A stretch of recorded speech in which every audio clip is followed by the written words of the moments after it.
Bienvenidos al programa Abogacía Digital, el espacio en el que confluyen la tecnología y el derecho. Programa de la Barra Mexicana Colegio de Abogados. Soy Paulina Morfín y hoy platicaremos del teletrabajo. Para ello, contamos con la presencia de la abogada Albalinda Guadarrama Rinconi. Ella es egresada de la Escuela Libre de Derecho, cuenta con una maestría en Derecho Laboral por la misma institución educativa, es autora del libro El trabajo remunerado de la mujer y cuenta con varios años de experiencia de colaborar como servidor público en la Suprema Corte de Justicia de la Nación y en el Poder Judicial de la Federación. Comenzamos.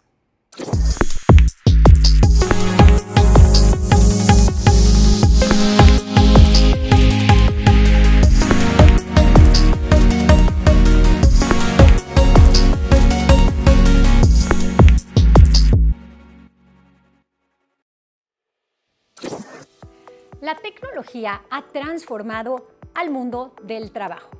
De hecho, las empresas han aumentado su productividad y los trabajadores prestan sus servicios de forma mucho más eficiente con el uso de la tecnología.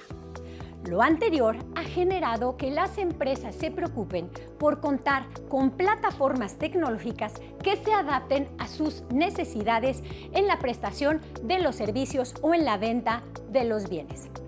Esta realidad ha hecho que cambie de paradigma el hecho o la circunstancia de que las plataformas tecnológicas están directamente vinculadas con la tecnología, por lo que las relaciones personales y profesionales ahora se ven influidas por la misma.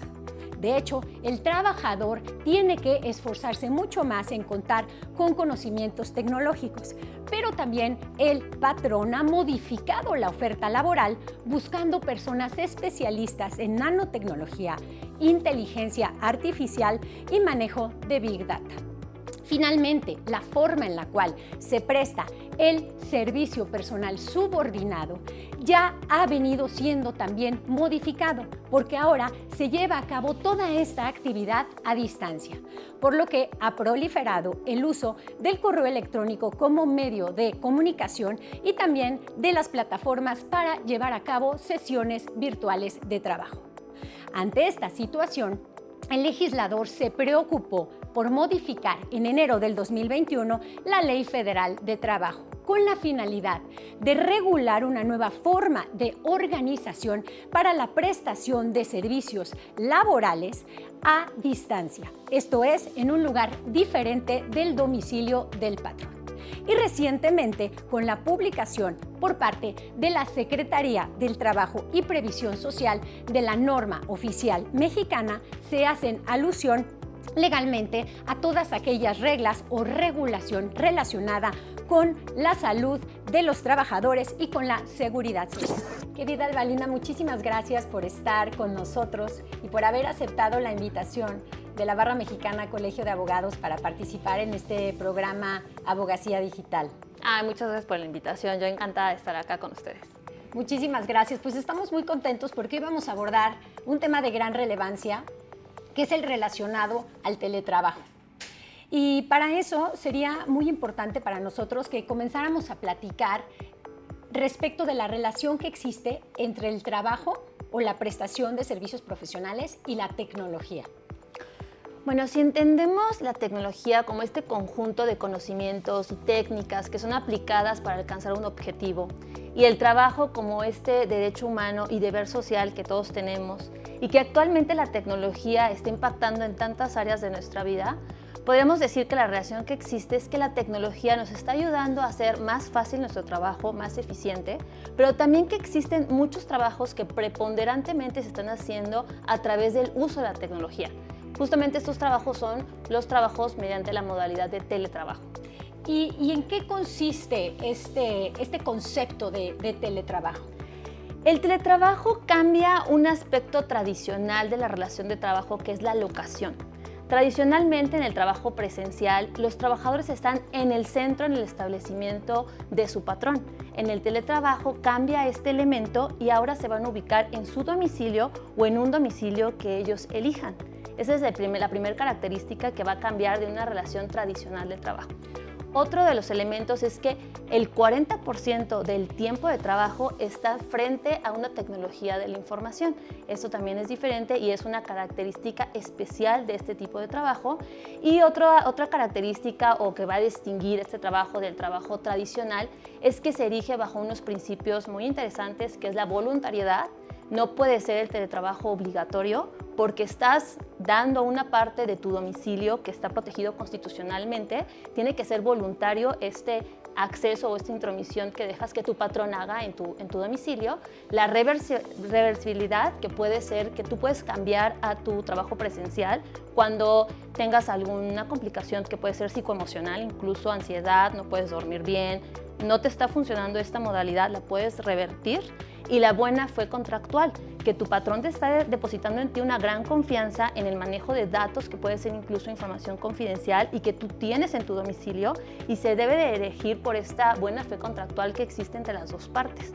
Digamos que esto sería como lo que va a distinguir del trabajo en esta modalidad y el trabajo tradicional o presencial.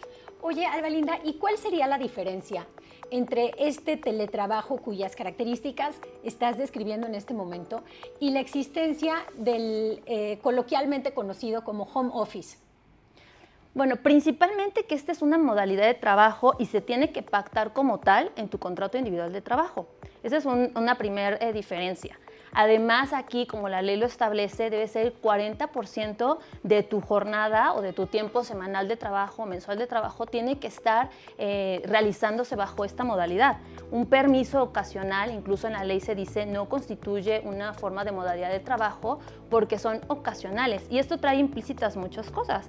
Por ejemplo, en cuanto a accidentes de trabajo, el teletrabajo, el accidente de trabajo, el riesgo de trabajo gira en relación al domicilio donde tú estás prestando este trabajo. Muy diferente que tú te vayas un día de la semana o ocasionalmente a hacer tu trabajo en tu casa. O sea, aquí es una gran diferencia. Los controles también cambian, los controles de vigilancia que se pueden instalar en tu domicilio para verificar que estás cumpliendo con tu jornada de trabajo, pues no se tienen que instalar en el caso de eventual home office. O sea, aquí hay una diferencia que debemos sí tenerla muy presente por las consecuencias jurídicas que tiene cada uno de estas modalidades, presencial y a distancia. Sí, porque justo ha habido muchas dudas por parte de diversos trabajadores en el sentido de, bueno, por el hecho de irme los viernes en la tarde a trabajar desde mi casa para evitar el tráfico, por ejemplo, o tengo 2, 3 reuniones que se van a llevar vía alguna plataforma tecnológica, ¿eso significa que ya mi patrón debe cumplir con la normatividad de teletrabajo? No, desde mi perspectiva, no. La modalidad debe estar plasmada como tal, expresamente en tu contrato individual de trabajo, y todas las implicaciones que nos marca la Ley Federal del Trabajo y la NOM, que se acaba de publicar, la NOM 37, son muy diferentes y son características muy especiales que tiene el trabajo bajo la modalidad de teletrabajo, que se distinguen totalmente de estos permisos ocasionales para estar en tu casa haciendo tu trabajo, tus responsabilidades, e incluso de otros que también son a distancia, como el trabajo a domicilio, donde haces a lo mejor un trabajo manual, sí. no es frente a una tecnología de la información, es diferente. O los trabajos que por el estilo de acciones que ejecutan, tal vez tienes que estar viajando por toda la República. Esto, aunque no estás en el centro de trabajo, tampoco se puede considerar como teletrabajo porque tú estás haciendo pactos o cerrando negocios en otros estados, no es teletrabajo. O cuando va, por ejemplo, un médico a dar una consulta a domicilio de alguno de sus pacientes que está enfermo, o el trabajo doméstico, por ejemplo. Todos esos son trabajos que también se realizan en domicilios, pero que no constituyen como tal una modalidad de teletrabajo. Entonces, el tema fundamental es el tiempo que va a pasar el trabajador fuera del domicilio del patrón, pero además el uso de la tecnología. Sí, esas son las características fundamentales. El tiempo, más del 40%, aquí en nuestro país así se estableció. Incluso esto es algo muy interesante porque en otras latitudes, como en Europa, que nos llevan mucho tiempo de ventaja, el marco europeo de teletrabajo es de 2002. O sea, nos llevan casi 20 años de diferencia. Ellos se dieron cuenta con el transcurso del tiempo que no era favorable ni para la empresa ni para los trabajadores estar aislados tanto tiempo en sus domicilios. Y por eso allá en estas latitudes el teletrabajo no puede ser al 100%.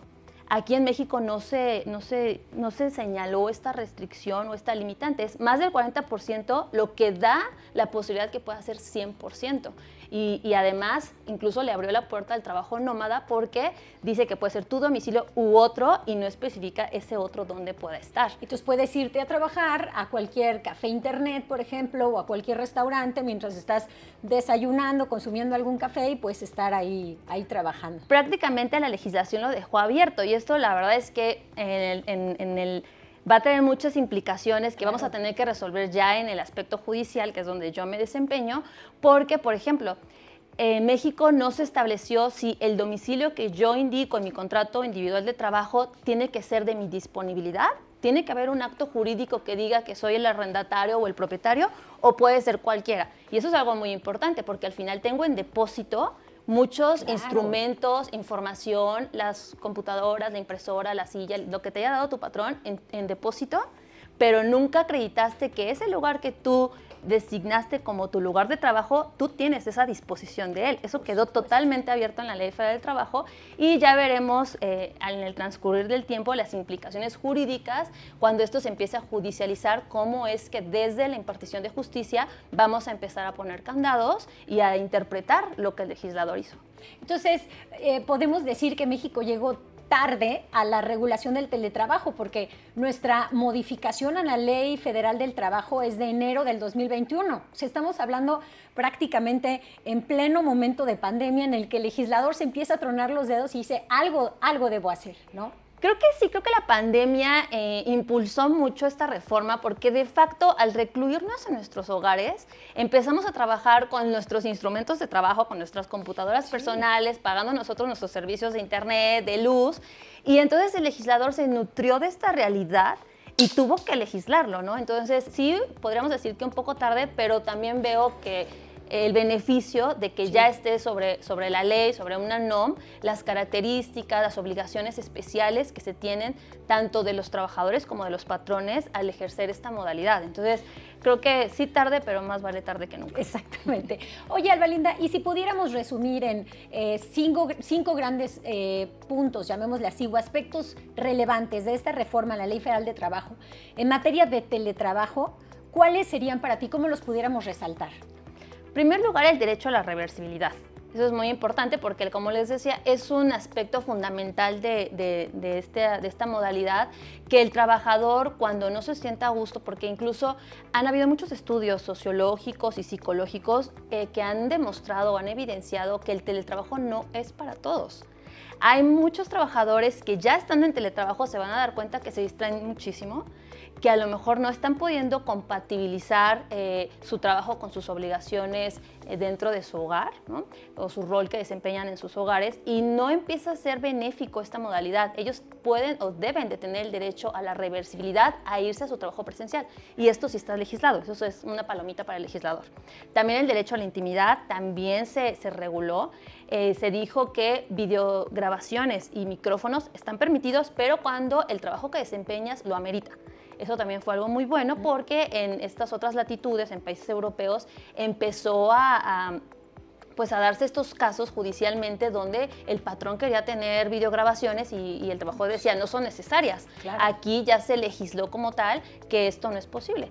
Lo que hablábamos del 40% del tiempo de trabajo también está legislado, eso también fue algo benéfico. Y desde mi punto de vista, algo que me encanta de esta reforma es que es la primera vez que el legislador mexicano en una ley plasmó que esta modalidad de trabajo tiene como finalidad conciliar la vida privada con la vida profesional. Es la primera vez que vemos en una legislación que el legislador tiene este ánimo de equilibrar y que refleja que ya empieza a haber una preocupación de lo que implica tener tanta disponibilidad en el trabajo y además, incluso para las mujeres, desempeñar también al 100% el trabajo de cuidado, que es un trabajo no remunerado, pero socialmente asignado generalmente a las mujeres. Respecto de estos 5 temas que apuntas, a mí me gustaría resaltar este derecho a la desconexión, porque cuando leí en su momento la reforma me llamó mucho la atención el hecho de que este derecho a la desconexión iba a permitir limitar la jornada de trabajo.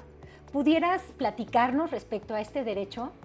Sí, claro, el derecho a la desconexión también está regulado y también es un aspecto fundamental. Y aquí hay que distinguir que hay dos formas en que se puede configurar este trabajo bajo esta modalidad, que es la forma online y offline.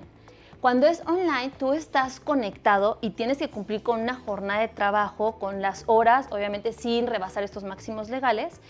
Entonces, quiere decir que cuando tú terminas tu jornada de trabajo online, te desconectas y ahí empieza tu derecho a la desconexión. El patrón ya no puede pensar que estás disponible porque ya terminó tu jornada de trabajo. Claro. Y en este punto, digamos que es como cualquier trabajador que sale de su oficina, de su lugar de trabajo y ya queda libre. Pero ¿qué pasa en offline? Cuando no tienes la obligación de estar conectado, pero que te riges por objetivos, y aquí el patrón pudiera caer en el error de pensar que está 100% disponible, sí, desde las 8 de la mañana hasta las 11 de la noche y a todas horas te puede hablar.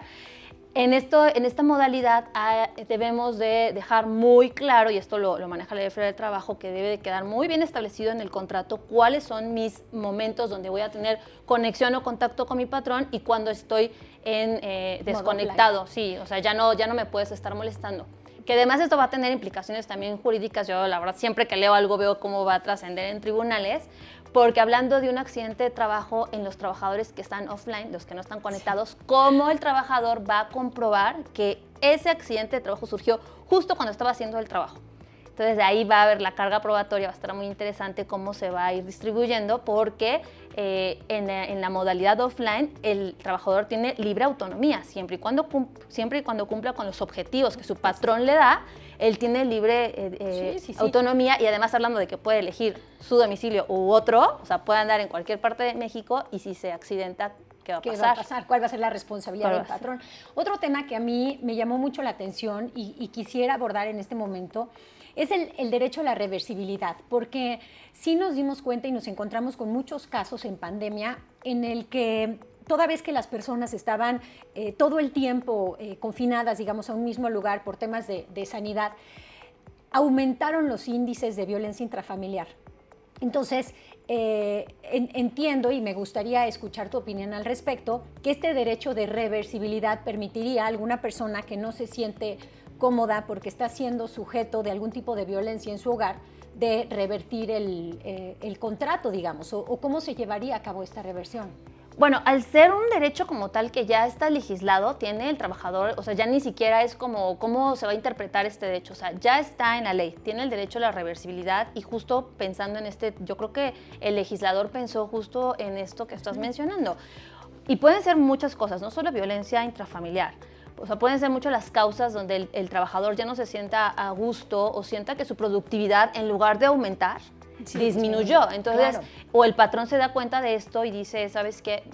Vamos a revertirlo, te propongo la reversión para que te vengas presencial, ¿no? Se tendría que hacer un acuerdo para que regresara en trabajo presencial. Puede ser por causas de violencia intrafamiliar, que la NOM ya prevé que se tiene que dar un aviso y que tiene que haber un protocolo para actuar en este tipo de casos, pero también asuntos delictivos, ¿no? Se metieron a mi casa a robar y ya me robaron todo, entonces tiene que haber también está este derecho a darle aviso al patrón y poder revertir por casos de delincuencia, pero también los nuevos riesgos de trabajo, nuevas enfermedades de trabajo, como el tecnoestrés, que esto se refiere a que tienes muchos pendientes y tienes tu computadora ahí y vas a sentir esa ansiedad de ir a hacerlos, ¿no? Sí. Y al final esto a la larga produce ansiedad, produce muchísimo estrés y muchas enfermedades ya de tipo pues mental, que el derecho a la reversión trata de constituir una salida o una vía para poder regresar al trabajo tradicional en pro de la salud del trabajador. Sí, porque este tema del teletrabajo también es muy bueno para aquellas empresas cuya sede está probablemente en otro país, y nosotros trabajamos aquí en alguna matriz, y los horarios entre un país y otro son diferentes. Entonces, probablemente, me imagino este tecnoestrés, cuando mi patrón está del otro lado del mundo, me está solicitando trabajo a sabiendas de que yo me voy a levantar o me voy a activar 5 o 6 horas después, y que cuando me levante o cuando ya esté en modo online, me voy a poner a resolver todo esto. Pero imagínate el estrés en lo que está apagada la computadora, y que tienes ahí el pendiente. Y que tienes el pendiente, claro. Son muchos los beneficios del teletrabajo. De hecho, yo le veo más beneficios que desventajas. Y me gustaría incluso, o sea, mencionarte que es un abanico grande, no solo para lo que mencionabas ahora, ¿no? De las mujeres y hombres, tal vez de comunidades rurales o menos desarrolladas, que pueden acceder a fuentes de recursos económicos en grandes economías. Esto es algo pues muy padre del teletrabajo, pero también es una fuente de recursos económicos para muchos otros grupos marginados. Pensemos en una persona que acaba de salir tal vez de cumplir una pena de prisión corporal y que se está insertando en la sociedad después de salir de la cárcel, y que el teletrabajo puede ser un mecanismo para llegarse de recursos económicos, o personas con discapacidad que tal vez cuesta más trabajo desplazarte a tu centro de trabajo que hacerlo en tu hogar. O sea, también es darles una fuente de recursos a estas personas. O mujeres en etapa de embarazo que empiezan a presentar riesgos, pueden solicitar la modalidad de teletrabajo si sus trabajos, sus funciones se los permiten, y poder realizar esto en su hogar, que por regla general es el espacio más seguro que tenemos como personas. Además de los beneficios al medio ambiente, se evitan emisiones de contaminación, se evitan tránsito. Lo vimos en pandemia, cuando todos estábamos recluidos, pues nuestro medio ambiente, la verdad, se vio muy beneficiado de esto. Oye, Alvalinda, y para concluir, me gustaría que nos pudieras comentar respecto de esta reciente publicación por parte de la Secretaría del Trabajo y Previsión Social de la norma oficial mexicana, que es de junio del 2023. ¿Cuáles son los aspectos relevantes, digamos, en resumen, que trae esta NOM? Esta NOM se publicó la semana pasada, es muy reciente. Y digo, destacando, trata de ya hacer más específico lo que ya se había dicho en la legislación federal del trabajo. Lo que mencionaba, ¿no? Protocolos de actuación en casos de violencia, en casos de actos delictivos, cómo debe de ser la capacitación. Ahora la capacitación para este tipo de trabajadores no solo es en saber utilizar las tecnologías, sino también en cómo te debes de sentar, porque ahora los riesgos de trabajo van a ser de la postura que tomaste durante toda tu jornada laboral. Si estuviste en una pésima postura, pues a la larga vas a tener unas complicaciones muy fuertes en la columna. También se maneja cómo debe de ser la silla que te tiene que entregar tu patrón. Algo que yo había reflexionado, que dejó abierto la Ley Federal del Trabajo, es en cuanto a la inspección. ¿Cómo iba a ser esta inspección del lugar de trabajo?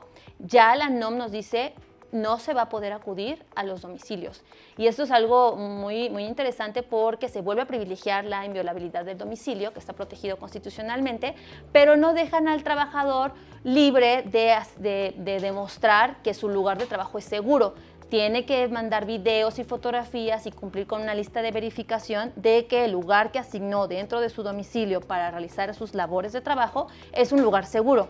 Esto en beneficio tanto del patrón como del trabajador. Claro, pues qué positivo que la Secretaría del Trabajo ya haya ejercido esta facultad, que se haya elaborado esta NOM, que tantos beneficios va a traer para llenar de contenido al teletrabajo, que ya estaba siendo regulado desde enero del 2021 por parte de la Ley Federal de Trabajo. Pues muchas gracias, Alvalinda, por habernos regalado estos minutos de tu tiempo. Muy interesante nuestra plática, y ojalá podamos volver a invitarte al programa para continuar abordando este y muchos temas más que tienen que ver con las tecnologías en el derecho laboral. Muchas gracias, encantada, y creo que hay muchos temas para seguir platicando. Muchas gracias. Como pudimos observar, la implementación de la tecnología por parte de las empresas como una herramienta que es utilizada para la prestación de servicios profesionales es hoy una realidad.